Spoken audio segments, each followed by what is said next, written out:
Otep à tous, bien-aimés frères et sœurs. Ce lundi 23 septembre 2024, Amnesty International vient de sortir un rapport concernant la Côte d'Ivoire et le pouvoir de Alassane Dramane Ouattara. Amnesty International présente un rapport accablant sur la surpopulation carcérale en Côte d'Ivoire, plus de 200%. C'est-à-dire que là où on devrait mettre un prisonnier, on en met au moins 2. Là où on devait mettre 2, on en met 4. C'est-à-dire que c'est incroyable.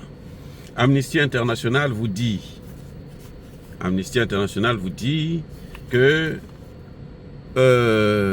ces 5 dernières années, il y a eu au moins 17 journalistes qui ont été arrêtés.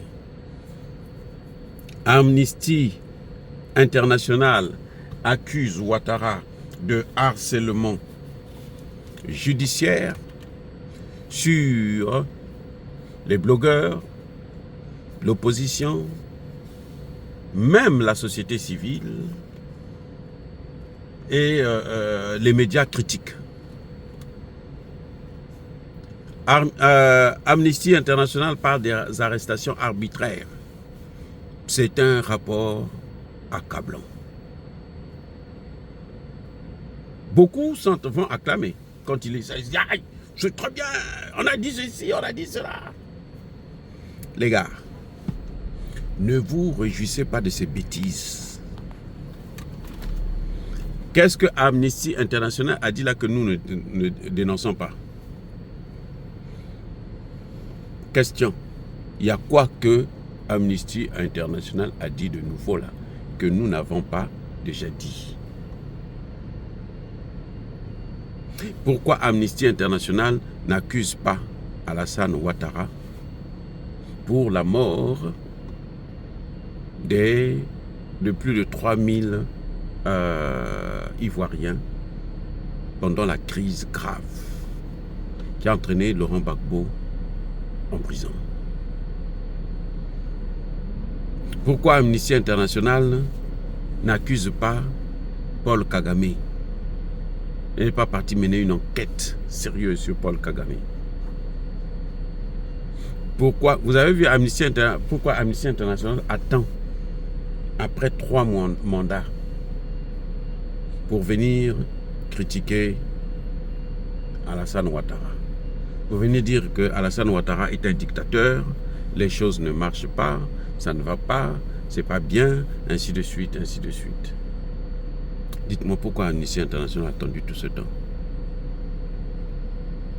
Et pourquoi les pays occidentaux n'ont pas parlé? N'ont jamais parlé. Pourquoi les pays occidentaux sont allés acheter Abidjan? Vous savez qu'Abidjan n'appartient plus à la Côte d'Ivoire. Hein? Vous savez ça, non? Ce sera une bataille. Pour nous encore. On nous met ça encore dans les mains. Une autre guerre. On n'a pas fini la première ou les premières. Ça aussi, c'est une autre bataille que nous allons mener. Et je vous le rassure, parce que nous allons la mener, puisqu'on ne va pas laisser ces Occidentaux-là s'accaparer d'Abidjan ou de la Côte d'Ivoire, hein, ni de n'importe quel pays africain, même pas le Sénégal. Non, on ne va pas les laisser, hein. On va leur mener la guerre. Nous n'avons peut-être pas des armes, nous ne sommes pas des terroristes, mais nous avons le magistère de la parole. Au commencement était la parole.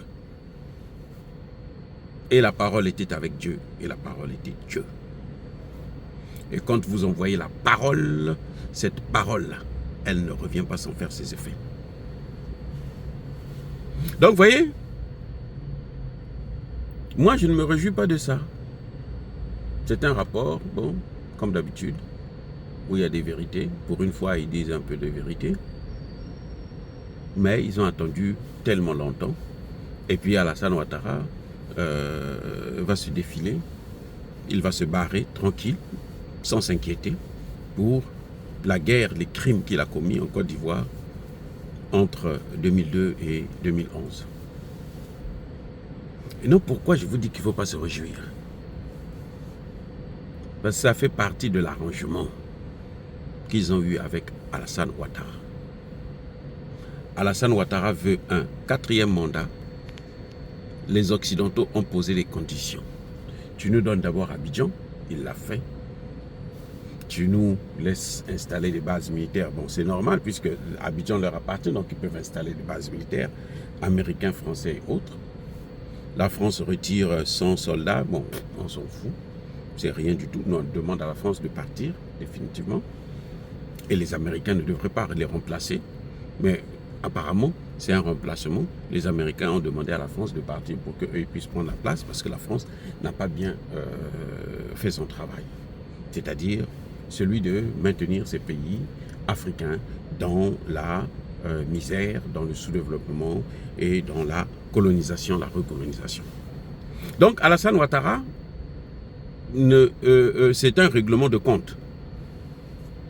Vous savez, quand il y a un règlement de compte, des voleurs se retrouvent, des gens des trafiquants se retrouvent et puis n'arrivent pas à régler leur compte et puis bon, ils sont trop dessus. Voilà le problème. Alassane Ouattara est victime de ses propres turpitudes. C'est-à-dire quoi? C'est que Alassane veut un 4e mandat. On lui a tout demandé. Mais il y a 2 autres conditions que Alassane Ouattara n'a pas pu remplir. 3 même d'ailleurs. Les Occidentaux voulaient une guerre entre la CEDEAO et le Niger. Ils ne l'ont pas eu. Alassane Ouattara a tout fait pour pousser les autres pays de la CEDEAO à cette guerre. Ça n'a pas marché. Les militaires qui devraient faire la guerre, si lui-même il avait pris l'arme, il pouvait aller. Bon, c'est ce qui serait souhaitable, que lui-même il prend l'arme et puis il va au Niger, à Niamey, pour aller descendre le général Tchani. Ça n'a pas pu se faire. Donc, là, il a échoué au test. Après, on lui a demandé de faire la guerre contre le Mali. La guerre contre le Mali, c'était avant même de neutraliser Assimi Goïta. Il n'a pas pu. Vous voyez, aujourd'hui, on apprend que ceux qui ont attaqué Bamako, les terroristes là, le cerveau penseur venait de la Côte d'Ivoire. Il a cité le nom des opposants, les noms des machins, tout ça là. Ça, en tout cas, c'était l'œuvre d'abord de la Côte d'Ivoire. L'Algérie, c'était Tinzaouaten. Ça, c'est l'Algérie, l'œuvre de l'Algérie. Mais là, à Bamako, là, c'est la Côte d'Ivoire. Il a échoué encore. Le cerveau penseur est même en prison. Il a déjà donné des noms et on connaît maintenant presque tout. On avait demandé à Alassane Ouattara de livrer Ibrahim Traoré. Il avait rassuré Emmanuel Macron, il dit sur rien du tout. Il a échoué. Vous voyez, le voyage qu'il fait là, ce n'est pas pour la santé. Non, ce n'est pas pour la santé. Les voyages qu'il fait là, c'est pour aller rendre des comptes et puis prendre des instructions auprès de Macron. Il a tout échoué. Tout, il a tout échoué. Et donc, Alassane Ouattara est en difficulté. Maintenant, en ce moment, on est en train de préparer sa sortie. Au cas où il insiste, on va trouver des dossiers pour le détruire. S'il veut assumer un 4e mandat coûte que coûte, sans l'avis de ses maîtres, on va le détruire. C'est ce que vous voyez que fait Amnesty International. Quand Amnesty International parle d'un État, en fait, c'est pour faire le chantage contre cet État, parce qu'il y a quelque chose qu'ils sont en train de demander à ce pays, qu'ils ne se reçoivent pas, et à ce moment, ils sortent les dossiers. Donc, ils partent d'une vérité. Hein. Il y a des éléments qui sont vrais. Il y en a aussi qui sont faux. Par exemple, contre la Côte d'Ivoire, ils ne sont même pas sur le terrain, mais ils sont là à accuser, plutôt, comment on l'appelle au Burkina Faso, ils sont là à accuser Traoré et l'armée, les FAMA et autres, alors qu'ils ne sont pas sur le terrain. Ils ne mènent même pas l'enquête. Mais dans les pays qu'ils contrôlent, des pays comme la Côte d'Ivoire, le Bénin, le Togo et autres, quand ils parlent des droits de l'homme, ils partent sur une vérité et qu'ils veulent utiliser comme instrument de chantage pour faire bouger les présidents. Eh oui, pour les manipuler.